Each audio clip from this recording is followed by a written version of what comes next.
Desde que nós cambia de rampenbestrijding para crisisbeheersing, esse inclui cultura evenemento com mais de 2.000 gente, nós trabalhamos veiligheidsplan, junto com partners que estão involucrados em evenemento, para nós sincronizar todo o plano operacional, assim nós estamos preparados. Tem esse bem pre-hospital, caminha com, em vez de nós usar eerstehulp, nós usamos pre-hospital para baixar druk, arriba eerstehulp. Nós começamos com 6 eventos, nós cambiamos para 4 e agora nós estamos na 12. Aqui está lighting parede de praia e parada grande de praia.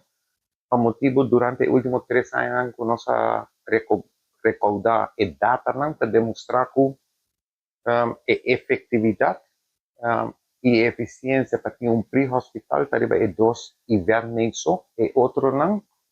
O que nós fazemos na paciente ou na cliente que faz uso de pre-hospital, não apone druk arriba eerstehulp. Door de CPA kita 2 eventos e pre-hospital está presente. Para de aerobus parkeerplaats, para de ex-DOI.